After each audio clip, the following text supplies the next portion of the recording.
The survey marker went in the ground at 6:17 a.m. Orange plastic. Sharp edge. Right beside the shelter's front step. Malik noticed it when he opened the door. Cold air rushed in. Morning fog clung low. His breath came out slow, cautious. He stared at the marker like it might move if he blinked. It hadn't been there last night. Neither had the black SUV idling at the end of the dirt road. Engine low. Windows tinted. Watching. Malik had built this place with scavenged plywood and bent nails. Weeks of quiet work. No noise. No fires at night. No attention. Just enough walls to block the wind. Just enough roof to keep the rain from pooling on his blanket.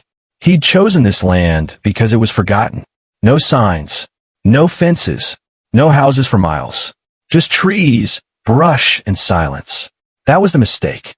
A door opened on the SUV. A man stepped out wearing clean boots that had never touched mud. Phone already in his hand. He didn't look at Malik at first, just at the shelter. Measured it. Calculated it. Claimed it. You can't be here, the man said finally, voice calm, practiced. Not loud. Not angry. Certain. Malik stayed on the step. I've been here weeks, he said. Ain't bothered nobody. The man smiled without warmth. This land is worth 7 figures, he said. And every day you stand on it, you're trespassing. Behind the man, another car pulled up. Then another. Clipboards. Cameras. County vests. The forest that had protected Malik went quiet. No birds. No wind. No mercy. He looked back at the shelter, the only thing he'd built that hadn't been taken from him yet. And that's when the developer said the words that changed everything. You've got until sundown. Not to move. Not to pack. To disappear. Before we go any further, kindly comment which city or country you're watching from, and make sure you like the video and subscribe to Silent Struggle Studios. By mid-morning, the fog had burned off the scrubland, but the tension clung stubbornly, thick as humidity you couldn't see but felt in your lungs. Malik sat on the front step of the shelter, elbows planted on his knees, palms clasped loosely like he was holding something fragile he didn't want to drop. His eyes stayed on the tree line, not because anything was moving there, but because he'd learned over the years that danger rarely announced itself directly. It circled first, watched, measured. An orange survey marker stood stabbed into the dirt inches from his boot. Plastic bright, artificial, aggressive in its neatness. He hadn't pulled it out, hadn't kicked it aside. Touching it felt like acknowledging a claim that wasn't his to grant. The shelter behind him was quiet, solid in its own way. 2 walls leaned inward, imperfect but intentional. A roof slanted just enough to shed rain instead of collecting it. Nails bent and straightened again, driven in with a rock when a hammer had gone missing months ago. A door cut from an old campaign sign. Someone's smiling face still faintly visible beneath layers of dirt and tape. Inside, 1 blanket, 1 backpack, a milk crate that served as table, chair, and nightstand depending on the hour. It wasn't comfort. It was order. Order mattered when everything else had been taken away in pieces so small no one noticed the theft. Malik hadn't woken up homeless one day. It had happened gradually. Rent increased while hours disappeared. Temporary work turned seasonal, then vanished entirely. Shelters filled up faster than the nights cooled. Curfews clashed with job searches. Rules assumed addiction, instability, failure, boxes he didn't fit neatly into. So he stopped asking. Asking required permission. Permission required someone else's comfort. Instead, he built. He chose this land because it sat in between intentions. Scrubland pressed awkwardly between 2 half-developed projects. Too rocky for easy foundations. Too far from the main road to draw casual attention. Forgotten in that specific way land gets forgotten when it's waiting to become expensive. Malik worked quietly. Early mornings. Late evenings. No fires. No trash left behind. No noise that carried. He respected the place because it had respected him by staying empty. Until it didn't. By noon, county trucks had rolled in twice. Once slow, once faster. Men stepped out with clipboards and radios and boots that never touched dirt without purpose. A man with a drone hovered it low over the shelter, circling deliberately, like it was learning the structure's weaknesses. No one asked Malik his name. No one asked how long he'd been there. They spoke in professional half-tones, words aimed at the air but meant to land anyway. Encroachment, unauthorized structure, liability exposure. Language polished smooth enough to bruise without leaving marks. The developer, Evan Whitaker, arrived last. Clean boots, pressed jacket, phone in hand, calm stitched into every movement. The kind of man who didn't need to raise his voice because systems already spoke for him. "This isn't personal," Whitaker said, glancing at his screen while Malik stood 3 feet away. "I've got investors. Permits in motion. Environmental assessments already paid for." Malik shifted his weight. "I'm not stopping anything," he said evenly. "I just need time." Whitaker finally looked at him then. Really looked. From the worn boots to the cracked knuckles to the eyes that didn't beg. "You had time," he replied. This land just wasn't claimed yet. The word settled wrong. Because Malik had claimed it the only way he knew how. With restraint. With labor. With respect. But control doesn't recognize effort. It recognizes documentation. By mid-afternoon, a printed notice was stapled to a nearby tree. Malik didn't read it. He didn't have to. The distance the men now kept told him everything. The way phones stayed out. The way Whitaker nodded, satisfied. This wasn't a warning. It was a countdown. Malik stepped inside the shelter and sat on the crate.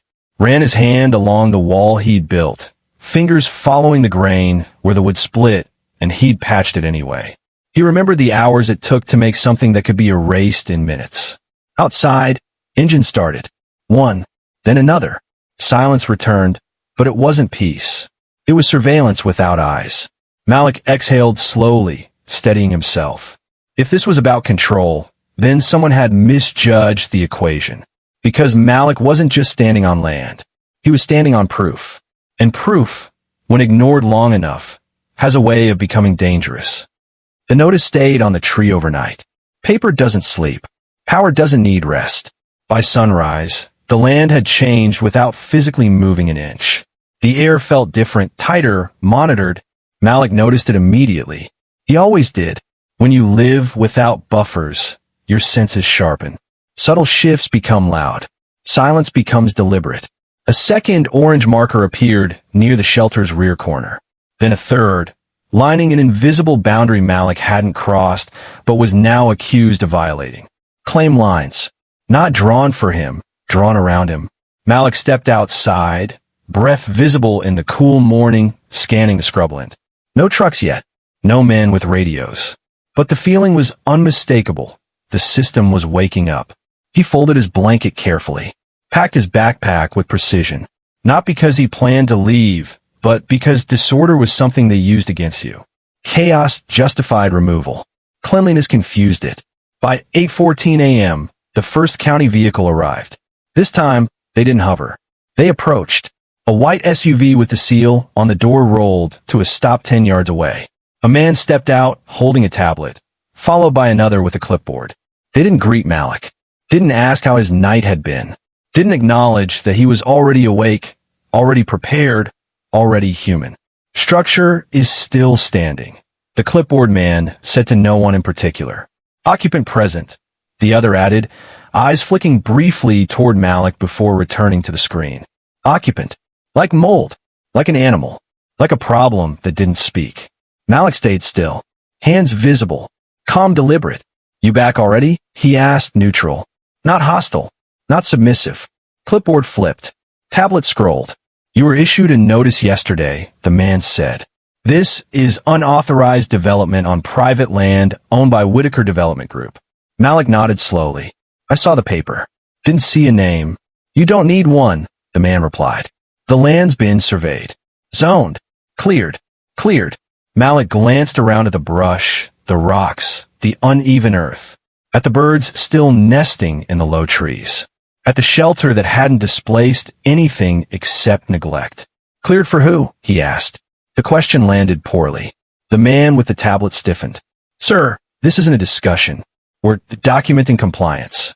"I'm not refusing," Malik said. "I'm asking for time." Time was provided, the clipboard man said quickly, like he'd practiced the sentence. "The notice specifies." "I got it yesterday," Malik interrupted gently. "You came back this morning." That earned him a look. Not anger. Something colder. We're authorized to escalate, the tablet man said. Non-compliance can lead to removal. Removal of what? Malik asked. Neither answered. They didn't need to. By noon, Evan Whitaker arrived again. Different car. Same posture. This time, he didn't pretend the phone mattered more than Malik. He approached directly. Survey boots crunching on gravel that hadn't existed before yesterday.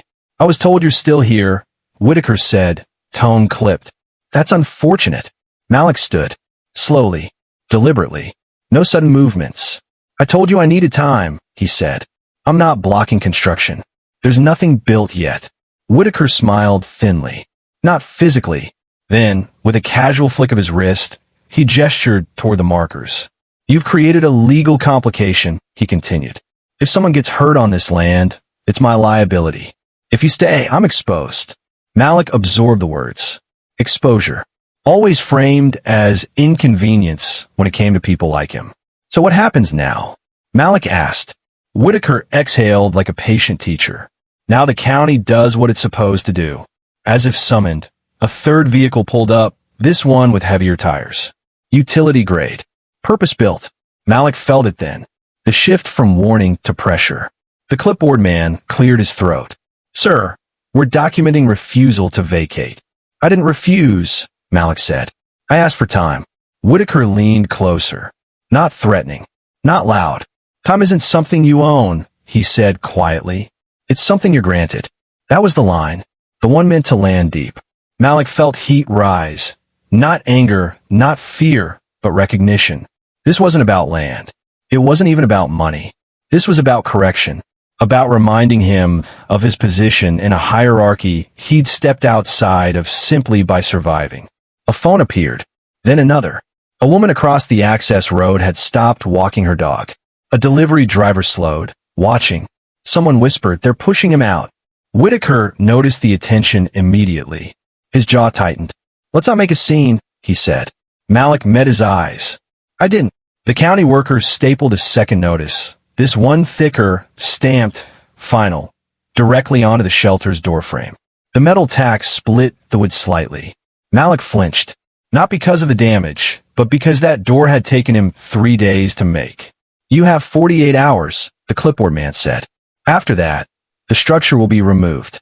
Destroyed, Malik asked. The man hesitated. Cleared. Whitaker turned away, satisfied. As he walked back to his car, he added, almost casually, you should be grateful we didn't bring law enforcement today. That night, Malik didn't sleep.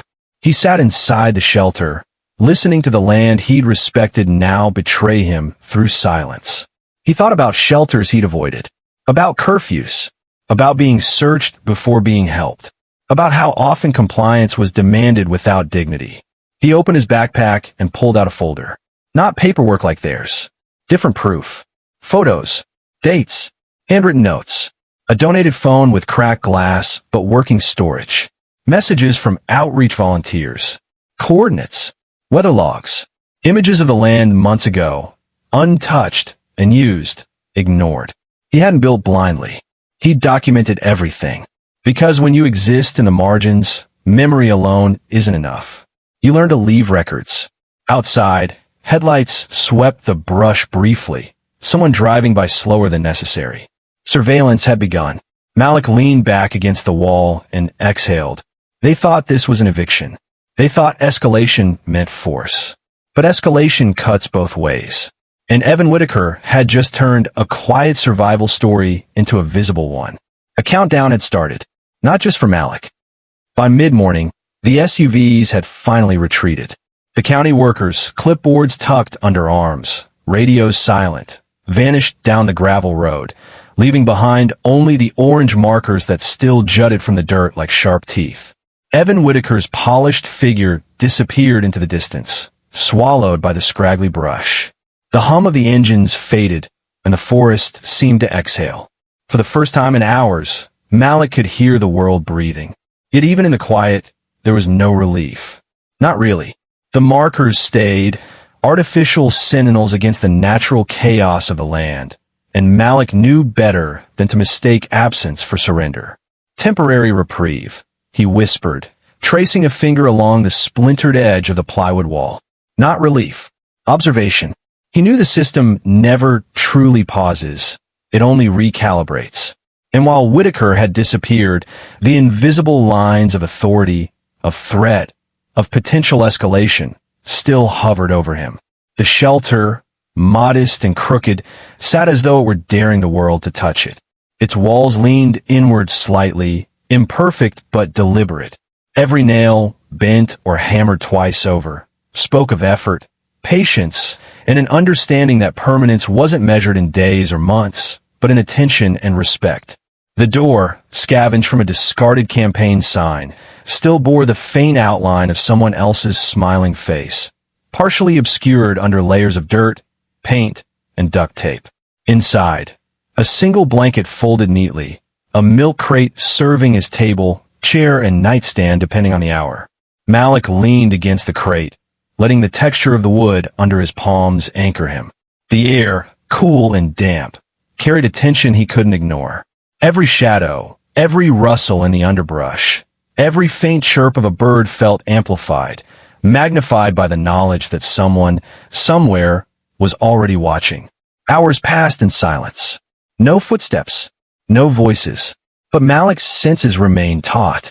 He moved deliberately, adjusting the blanket, tightening a rope around a corner post, testing the shelter's small hinges and patched gaps. Every imperfection was intentional. Every repair was documentation. He didn't move quickly, didn't act out of impatience. The stillness itself was strategy. Outside, a figure appeared, a neighbor, leaning against a rusty mailbox across the dirt road, phone raised like a makeshift barricade. Their eyes met for a brief moment, and Malik gave a subtle nod. No words needed. Observation itself had weight. Every witness, every camera, every whispered recognition formed a network of invisible pressure. Whitaker and his team couldn't see this yet, but they would. Malik opened his backpack and pulled out a notebook. Inside, pages were filled with meticulous records, sketches of the land's boundaries, weather logs, photographs from months past, dates and notes from volunteers who had visited quietly, offering water, supplies, or simple acknowledgement. Nothing he had built was undocumented. Not because he wanted to prove himself to anyone in particular, but because in a world that erased people like him without hesitation, proof was survival. He added yesterday's encounter to the pages. The words of the clipboard man, the tone of the tablet worker, Whitaker's calm but deliberate voice. Every gesture, every pause, every subtle intimidation meticulously noted. In the margins, he drew small arrows marking the direction of eyes, the angle of sunlight, the positions of vehicles. To the casual observer, it might have looked obsessive. To Malik, it was preparation, layering evidence that would matter when the silence finally ended. By late morning, the forest surrounding the shelter seemed to breathe with him. A breeze moved through the trees, stirring dry leaves in slow spirals. Shadows stretched across the dirt road, making the markers appear more pronounced. The light shifted, exposing slight inconsistencies in the shelter's alignment. Small things, unnoticed by the untrained eye, but every detail mattered in a world that measured legitimacy in documentation rather than intention. Malik walked slowly around the perimeter, hands brushing against the posts, the sides of the walls, the crude hinges of the door. Each step was deliberate, measured, a silent message to the land itself. This space had a caretaker. This space mattered, and the people who tried to erase it, they hadn't accounted for that. A soft rustle in the brush drew his attention. Through the haze of sunlight and morning mist, he noticed figures on the far edge of the clearing. Not organized, not protesting, simply curious. A jogger paused, leaning on a fence post, phone raised. A couple walking a dog slowed their pace. A teen on a bicycle stopped, tilting their head to get a better angle. Phones lifted instinctively, recording. Observation without invitation, yet no less potent for it. Malik didn't respond. He didn't raise his voice or perform for the cameras. He simply continued his work, adjusting a nail here, checking the roof slant there, shifting a crate slightly to balance weight. In each motion, he communicated authority not through aggression, but through calm mastery. The shelter, the land, and he all silently broadcast resilience. Hours stretched into early afternoon. Shadows lengthened, blending markers into the landscape, erasing their starkness but not their symbolic weight. Malik sat once again on the crate, notebook closed, backpack zipped, and allowed himself a rare moment to breathe. He didn't feel relief. He didn't feel victory. He felt the weight of continuation, the power of patience. The pause, he knew, was not peace. It was procedural. The county, Whitaker, and anyone else who might intervene had retreated to consider their next move. Temporary cessation. A false resolution. Malik exhaled slowly, letting the sunlight warm his back. The shelter creaked faintly, as if acknowledging the brief calm, but he knew better. Every creak, every sound, every whisper of wind could be misinterpreted, misused, weaponized against him. And so he remained deliberate, aware, anchored in the knowledge that survival had always required documentation, preparation, and composure. By late afternoon, the sounds of distant engines hinted at activity beyond the clearing. Trucks moving, chains rattling, perhaps maintenance or construction elsewhere. Malik did not flinch. He sat, observing, noting. Every potential threat cataloged in memory, in notebook, in instinct. The markers, the silence, the witnesses, all had weight. All contributed to the tension. They had allowed the first phase of escalation, witnessed the second, and now were left with the pause. That pause was proof. The system had paused, not because it failed, but because it had to. Malik knew that when they returned, the calculus would shift again. But for now, the false resolution created a rare but potent advantage. It was not victory. It was not triumph. It was endurance. And endurance, as Malik had learned over years living on margins, has a power the world rarely anticipates. It allows the oppressed to claim legitimacy in ways the powerful cannot recognize until it is too late. And in that temporary stillness, Malik understood something crucial. The developer believed the pause signaled weakness. He had no idea it was actually the opposite. Every recorded glance, every silent observer, every careful note in the notebook amplified his presence far beyond what a structure of plywood and nails could hold. The shelter was small. The land was unclaimed. But the proof, meticulous, deliberate, patient, was enormous.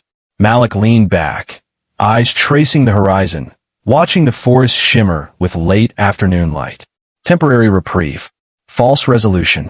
Not a concession. Not a surrender. But the quiet before the next movement. The pause that allowed strategy to take hold, patience to accumulate, and authority to be observed, recorded, and, when the time came, challenged in ways the system never expected.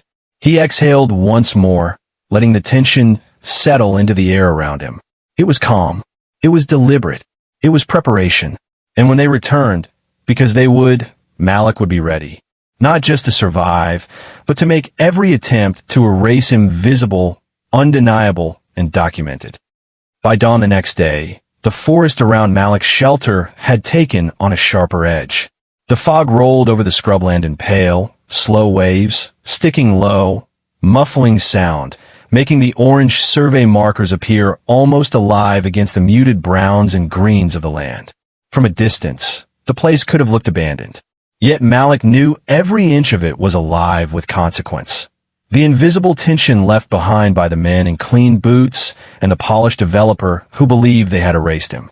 Malik stepped outside, carrying his coffee in a chipped mug, steam rising into the mist. The shelter behind him seemed smaller in the fog, but not fragile. Its crooked walls and patched roof were proof of effort, endurance, and meticulous care. He ran his hand along the rough plywood, tracing the scratches, the warped edges, the spots where nails bent, rebent, and bent again. Every imperfection was intentional, deliberate, a quiet message to anyone who thought they could erase him. This place matters. The land felt different this morning. Not physically, but perceptually. The survey markers, which yesterday had been sharp and invasive, now seemed like tentative lines, hesitant in their claim.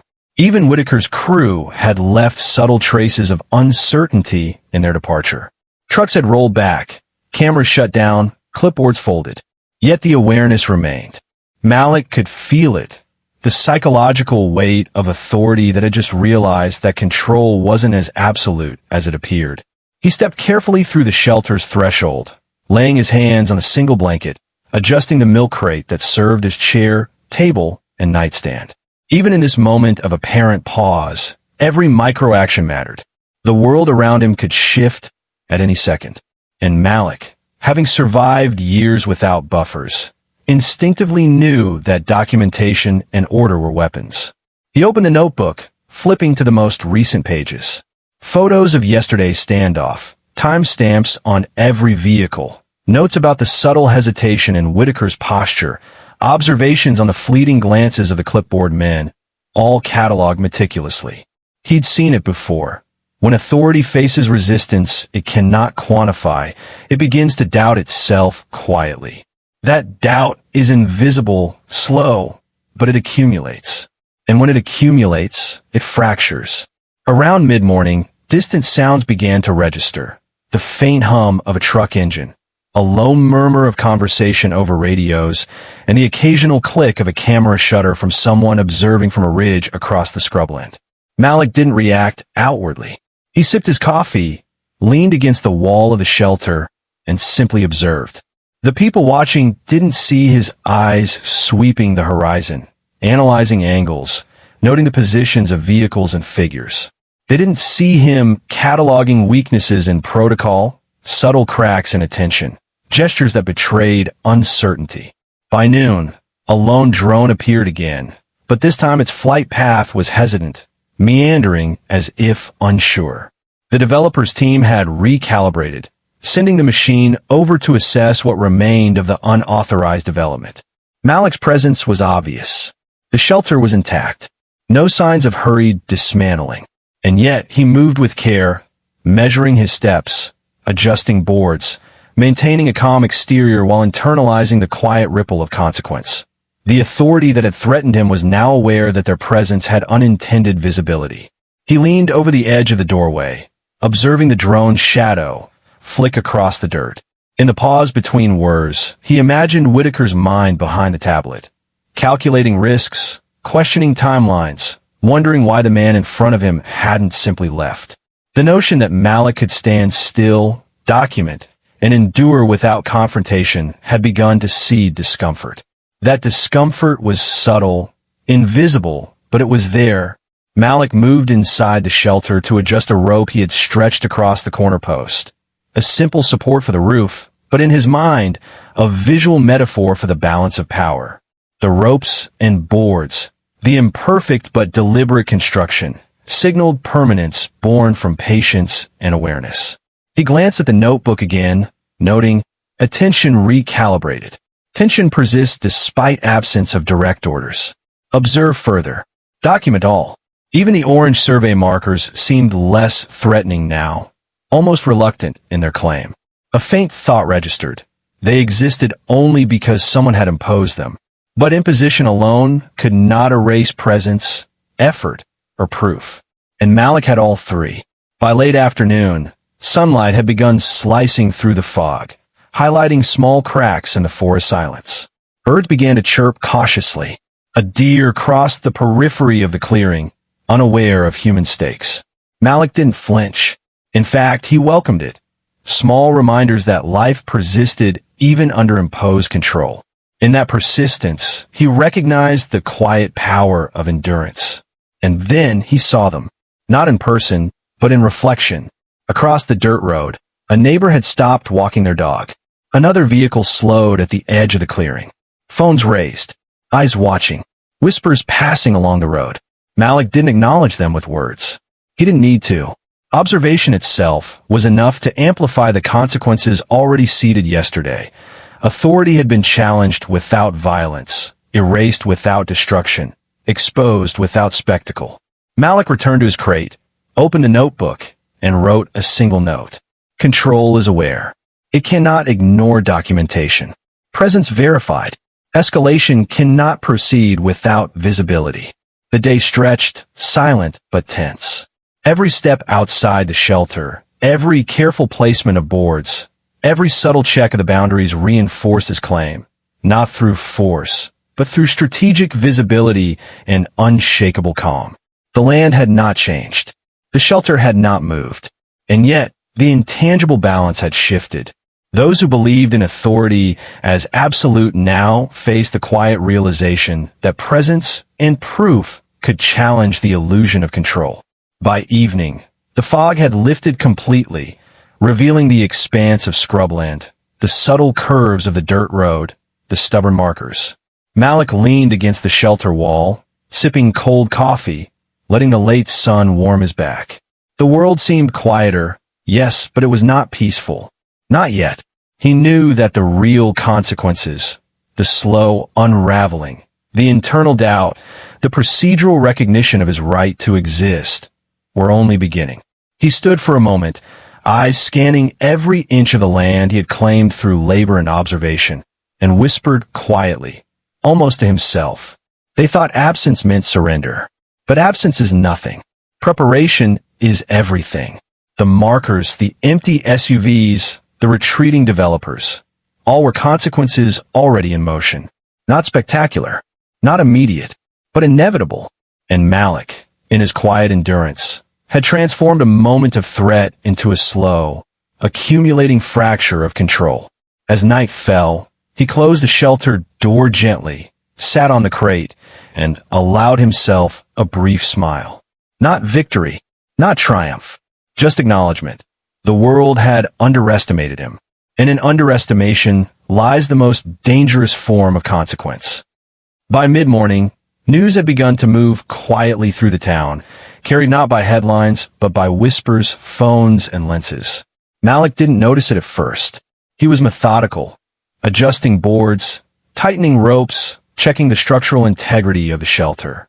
The sun glinted off the edges of the plywood, highlighting months of labor stitched together with patience and ingenuity.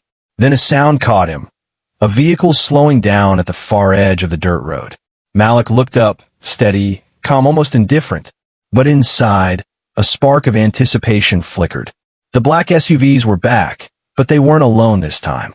A small cluster of reporters had arrived, cameras in hand, phones ready. They didn't shout. They didn't demand statements. They just recorded, framing the scene as it already existed. A man who had built something meaningful where no one expected it. Malik remained on the step, hands folded lightly, watching. No movement, no words, no urgency. Yet the story was already being told around him. People in the distance paused their routines, neighbors, joggers, delivery drivers. Eyes shifted, phones raised. The presence of witnesses amplified the invisible weight of authorities' earlier miscalculations. Across the road, Evan Whitaker arrived in his usual pressed jacket, clean boots crunching against the gravel. He hadn't seen this coming. Not fully. His tablet was in hand, fingers scrolling through emails and messages, all procedural, all administrative, but none capturing the subtle public acknowledgement building without him asking for it. Whitaker's gaze flicked toward the shelter, and he noticed it. Malik sitting there calm, composed, visible in his claim.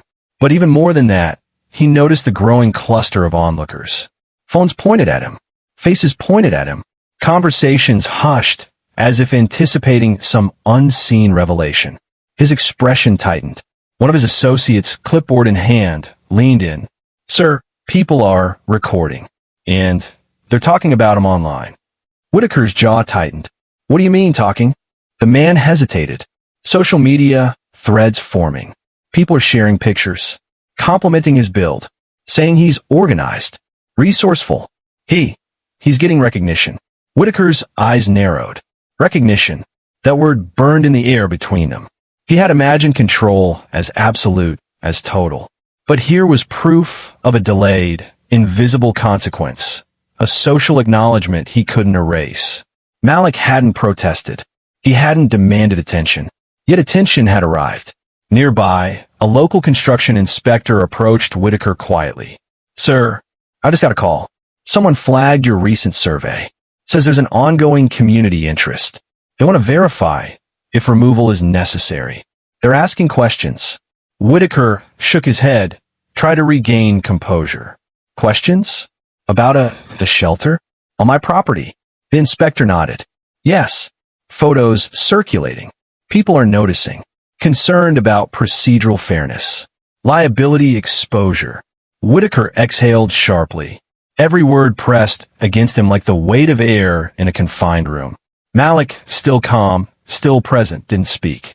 He just observed the slow unraveling of assumed authority. A neighbor who had paused for a morning walk whispered Malik's name to another. Phones flicked. Screens recorded.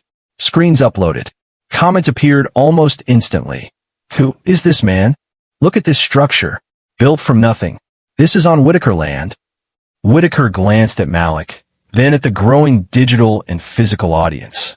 This isn't over, he muttered, almost to himself. Yet even as he spoke, the first threads of consequence had already taken root. Recognition by others, indirect exposure, procedural questioning. His denial had no teeth here. A drone buzzed low overhead, circling Malik's shelter, capturing angles Whitaker's team had not anticipated. Each flight was another subtle acknowledgement. The world had begun to see Malik's work without him demanding visibility. In a small coffee shop across town, a reporter scrolled through photos shared on social media. A post highlighted Malik's shelter, his resourcefulness, the fact that he had built it unnoticed, yet intentionally. The article drafted itself in whispers. A man claimed forgotten land with patience, labor, and order. A developer's surprise? A lesson in quiet endurance. Back at the site, Malik adjusted the tarp covering a small corner of the roof. He didn't smile. He didn't wave. He simply moved with purpose, measured and deliberate, as if every gesture quietly reminded observers. The balance of power had shifted, not violently, not spectacularly, but irreversibly. Whitaker's phone buzzed. Messages, emails, a call from his legal team. Sir, the board wants clarity. They've seen the posts.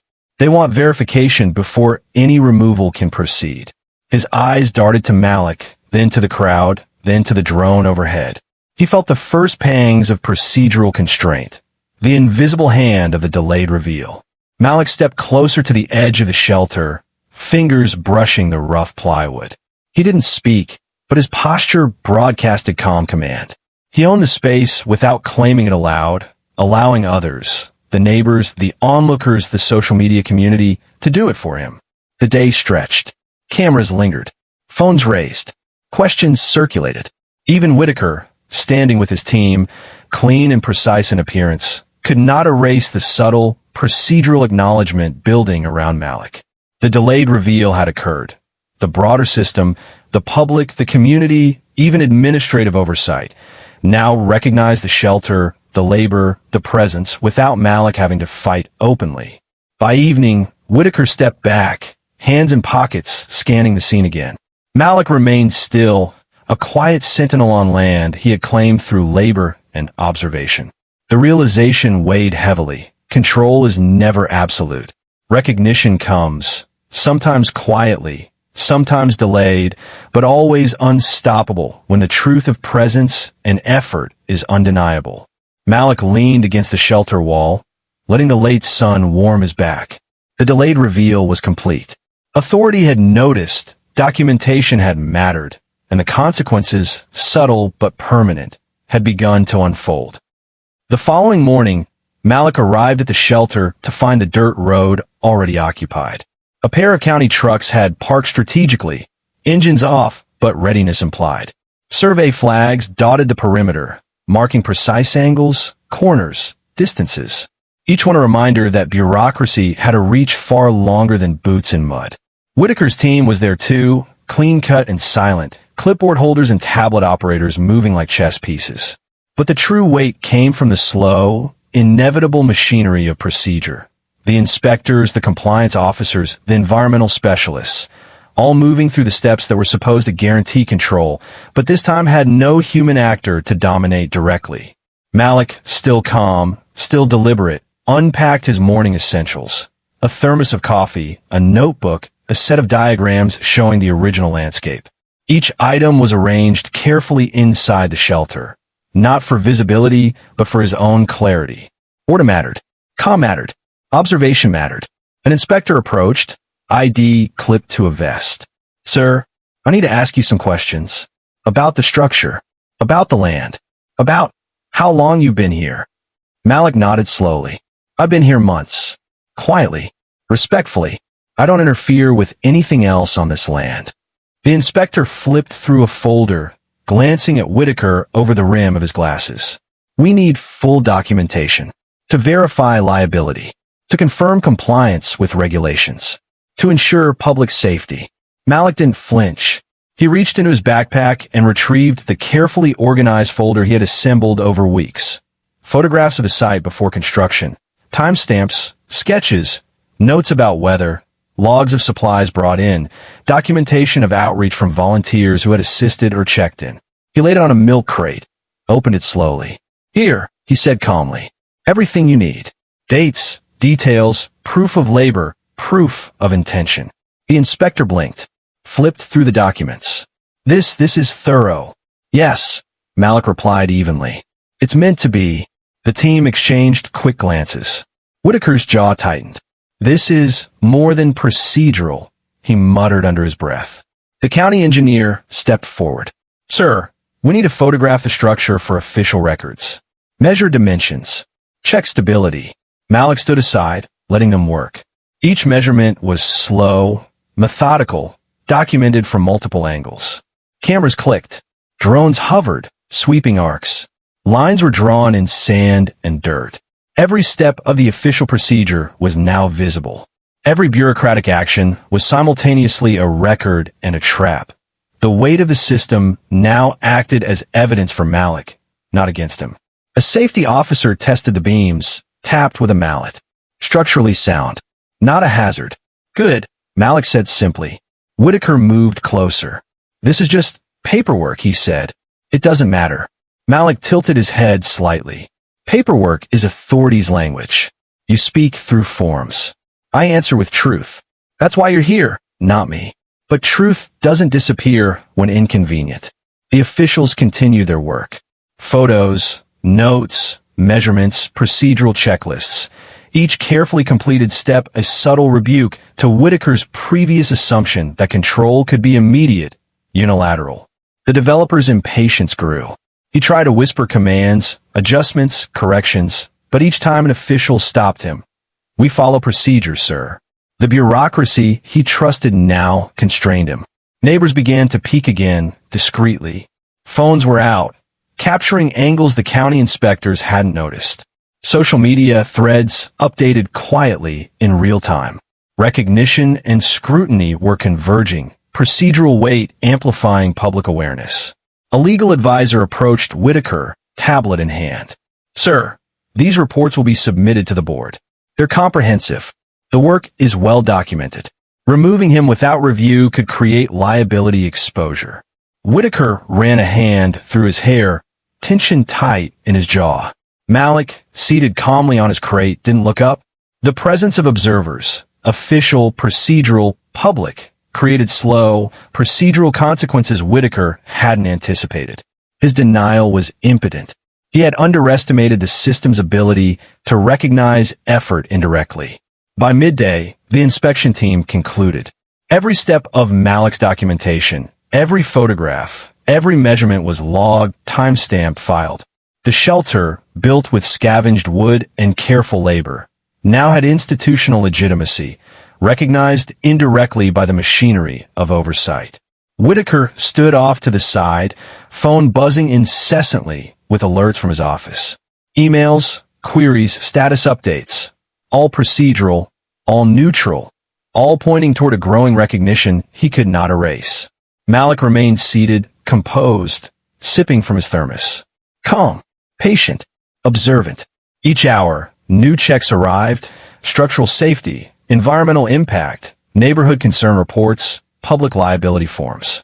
Every check confirmed the shelter was legitimate within the bounds of documented procedure. Each confirmation slowly undermined Whitaker's assumed authority without a single raised voice from Malik. By late afternoon, Whitaker's team had begun to leave, each departure marked by hushed, procedural comments about compliance and reporting. Malik remained. The shelter still stood. His calm, deliberate patience had allowed the system to weigh him, measure him, and inadvertently recognize him. Malik stepped to the edge of his structure and brushed the dust off a corner. He didn't smile. He didn't celebrate. But he knew. The machinery of authority had been activated, fully aware now of his presence, fully constrained by procedure, and unable to remove him without consequence. For the first time, Malik felt the slow weight of legitimacy, not granted by anyone in power, not by confrontation, but by the system itself, moved by his careful preparation, patience, and observation. Whitaker lingered a moment longer, glancing at Malik. "This isn't finished," he said. "We'll come back." "We'll." Malik didn't respond. He didn't need to. Procedure had spoken. Observation had recorded. Recognition was quietly accumulating. And so the day ended. The shelter still stood. The system, unintentionally, had begun to enforce the delayed justice Malik had been building quietly all along. That night, Evan Whitaker didn't sleep. Not fully. Not in the way people with power assume they do. The weight of procedures, documentation, and recorded evidence pressed against him in a way he had never experienced. Authority had always been instantaneous. Boots, words, presence, wealth. Immediate compliance was expected. But tonight, the expectation cracked like dry wood. He sat in his penthouse apartment, legs stretched across the leather sofa, phone buzzing incessantly with notifications, site inspection complete, photos uploaded, county reports submitted. Each ping sounded like a verdict, each email like a witness. He had tried to control the narrative, to assert dominance, but the system had already recognized another reality, Malik's reality. And for the first time, Whitaker felt powerless. Whitaker replayed the day. The shelter, the folder, the inspectors measuring, photographing, documenting. The calm endurance of a man who had no obligation to fight, but who owned patience like a weapon. Every moment he tried to assert control, publicly slipped further through his fingers. He clenched his jaw, rubbing at the tension, but nothing erased would have been seen, logged, recorded. He paced, each step precise but hollow. He tried to rationalize. It's just land. Just paperwork. We could buy this back. We can litigate. But each rationalization faltered. Social media murmurs have begun, subtle, quiet, but unstoppable. Every post, every photo, every timestamp chipped away at the illusion of untouchability. He poured a drink. Nothing settled the tightness in his chest. His assistant called, demanding updates, decisions, immediate plans. Whitaker muttered instructions that sounded like commands, but felt like echoes. Malik's shelter had become impossible to ignore, not because of confrontation, not because of violence, but because of calm persistence and recorded legitimacy. The pressure mounted when he realized he was trapped between two forces he couldn't dominate, public perception and procedural authority.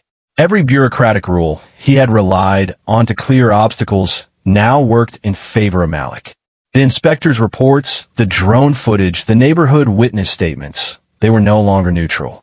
They were weapons, slowly assembling a record he couldn't erase. Sleep became fragmented. Every time he closed his eyes, he saw the shelter's lines, the crooked roof, the patched door, the blanket on the crate, all deliberate.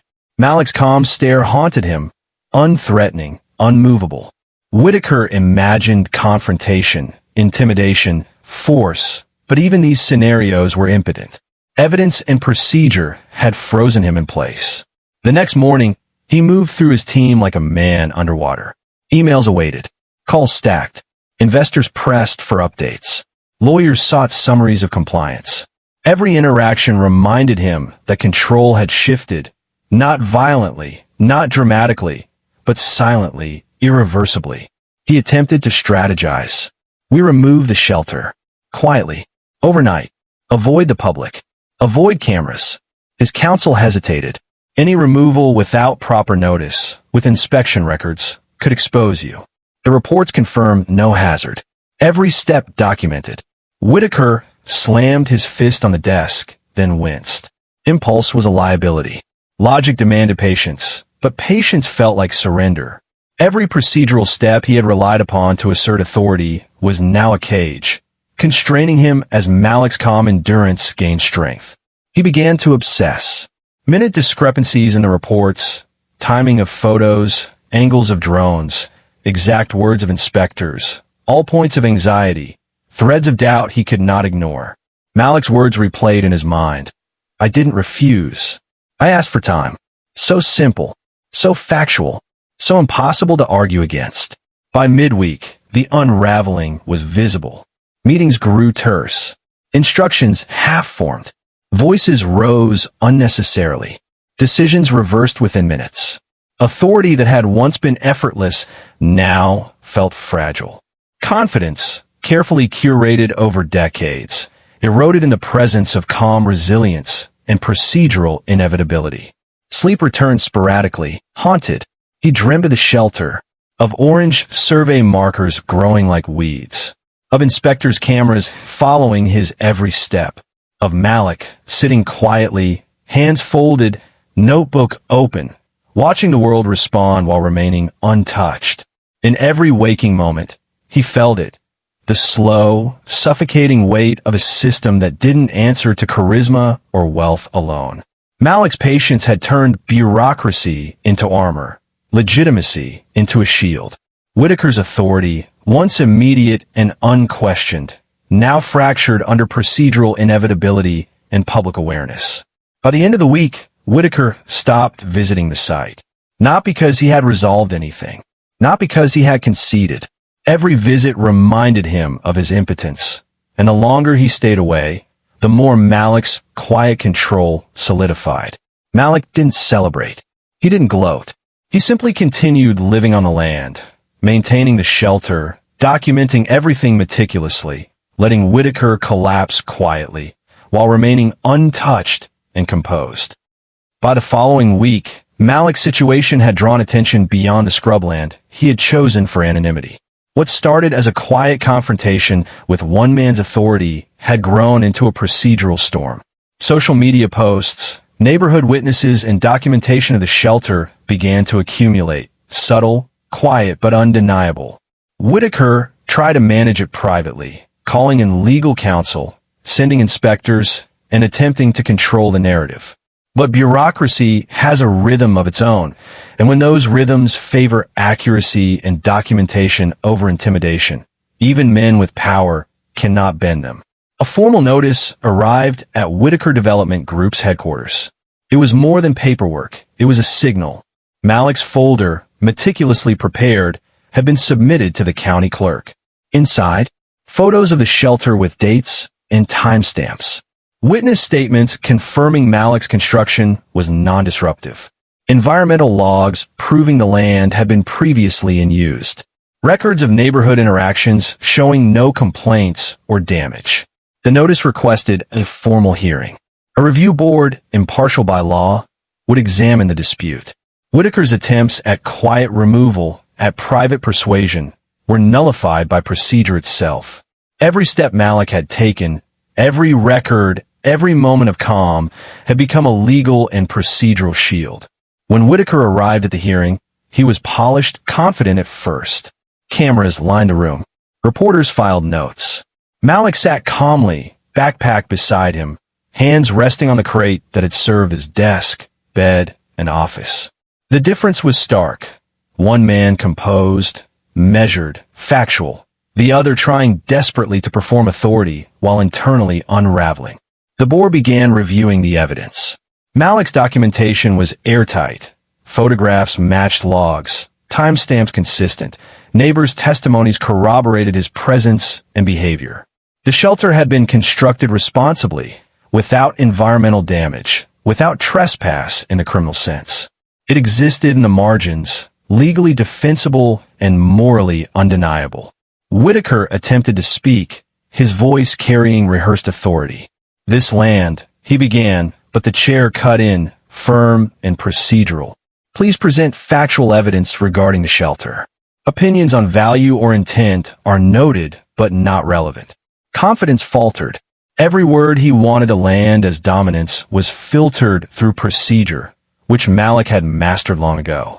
Whitaker tried objections, citations of property law, zoning references, but every claim was countered by Malik's records. every argument neutralized by timelines and documentation. Outside, the public watched. Local news covered the story. Social media amplified it. Malik was no longer just a man on forgotten land. He had become the center of a narrative about resilience, resourcefulness, and the failure of assumed power. Every viewer could see the difference. Malik's calm, human dignity versus Whitaker's anxious, rigid posture. Whitaker's team suggested settlements, quiet buyouts. Each suggestion met with Malik's composed patience. He didn't argue. He didn't raise his voice. He simply waited. His presence forced the system to act according to its rules, not Whitaker's ego. Minutes turned to hours. Witnesses were called. Inspectors testified. Every procedural detail verified Malik's account. Every attempt to delegitimize him collapsed under the weight of his meticulous records. Whitaker's presence became performative, desperate. He realized the power of documentation, patience, and calm authority, elements he could neither fabricate nor force. By the end of the hearing, the board ruled in Malik's favor. The shelter remained. The land remained accessible within the legal bounds he had maintained. Whitaker was instructed to cease interference and adhere strictly to procedural and legal boundaries.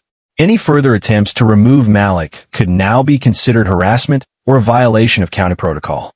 There was no fanfare, no dramatic confrontation, no applause. For Malik, it was finality in motion. The system, slow, deliberate, impartial, had recognized his existence, his rights, and the legitimacy of his actions, while Whitaker's authority quietly fractured. Outside, reporters approached Malik with microphones. He answered calmly, "I built something where there was nothing. I respected the land, the people, and the rules. That's all anyone can do." The simplicity of his statement contrasted sharply with the silent, constrained fury Whitaker carried inside the hearing room. The sun rose the next morning over the scrubland, gentle, impartial, unconcerned with the battles waged beneath it. Malik stepped outside his shelter, the wood warm under his palms, the nails and patched cracks visible in the soft light. Everything felt the same, and yet everything had changed. Whitaker had left the property after the hearing. The county followed up to ensure compliance. Inspectors returned briefly, checking boundaries, ensuring documentation was logged. The procedural machinery had done its work. Malik hadn't needed to raise a fist, shout, or strike a deal. The law, coupled with his preparation and patience, had done the heavy lifting. Neighbors still whispered as they passed by. Some stopped, phones in hand, recording the shelter for their own records. Malik acknowledged them with a quiet nod, his demeanor calm, unassuming. There was no celebration, no grand proclamation, only the gentle hum of life continuing, as it always does. The shelter itself remained modest, unchanged. One blanket, one crate, one patchwork door. It was now a monument. Not in the sense of grandeur, but as proof. Proof that one person's quiet diligence could withstand the weight of authority when backed by documentation, moral clarity, and patience. Malik took a slow walk around the perimeter, footsteps soft in the dirt. He examined the trees, the brush, the invisible lines that once defined threats. He traced the marks of surveyors' stakes, the edges of property lines, the subtle indicators of intrusion. The space was unchanged physically, but it had shifted in meaning. Where once he had been vulnerable, he was now recognized, not celebrated but acknowledged. Whitaker faded from the immediate scene. His investors, his developers, his polished entourage, all had retreated, constrained by procedure and observation. They had been neutralized without confrontation, their authority rendered procedural rather than personal. Malik had survived, not by domination, but by presence, foresight, and restraint. Months later, the shelter became quietly known in the neighborhood. A symbol for some, a lesson for others. Malik didn't post about it. He didn't announce victories. People simply remembered. The story traveled through whispers, social media shares, and news articles, emphasizing the resilience of those who work patiently within margins, who prepare quietly, and who respect both land and law. Malik himself remained largely unseen. His routine continued, scavenging materials, repairing what time and weather damaged, tending to small improvements. The land was still his canvas of survival, a space of quiet, careful labor. Yet every day carried the subtle reassurance that what had been built would not be erased. Not because of ego, not because of confrontation, but because truth, documentation, and calm authority endure beyond intimidation. Even Whitaker's absence left echoes. His name became a cautionary footnote for local developers, an example of how authority can falter when confronted not with anger or rebellion, but with calm, prepared resistance. Malik's story had shifted the system quietly. Procedures were now followed more rigorously. Notices had to be properly served. Arbitrary escalation required justification. The bureaucracy, slow and deliberate, had learned lessons in respect, accountability, and the limits of assumed power. Malik didn't celebrate. He didn't gloat. He simply continued. He moved through the space he had claimed, tending to the shelter, repairing, adjusting, improving. Every nail hammered, every crack patched, every day endured was a testament to persistence, patience, and subtle power. The land itself remained quiet. Trees whispered in the wind. Birds nested again. The scrubland reclaimed its ordinary rhythms. But now, it held the invisible mark of one man's presence, a marker of resilience and dignity. Malik had survived not through force, not through drama, not through spectacle, but through procedural mastery, careful preparation, and the quiet authority of persistence. The story ended not with triumph, but with enduring consequence. Malik remained, the shelter intact, his life continuing in subtle, unremarkable dignity. The system had adjusted. Policies tightened. The developer faded. The land remained claimed in ways that words, money, or intimidation could never erase. And as the sun set each evening, Malik would pause for a moment outside his shelter, hands resting lightly on the wood, eyes tracing the horizon. No applause, no headlines, just a quiet, immovable acknowledgement that the work, the preparation, and the calm resilience had mattered, and that, in the end, it always does. Some stories are uncomfortable. That's why they matter. At Silent Struggle Studios, we tell the truths that are often ignored, quietly, clearly, and without apology. If you like our story and it resonated with you, please like the video and share it with someone who needs to hear it. Subscribe to Silent Struggle Studios so you don't miss what comes next. Also comment which city and country you're watching from, because here, all your voices matters. On your screen now, there are two powerful stories I picked specially just for you. Every voice carries weight, and some truths deserve to be heard in full.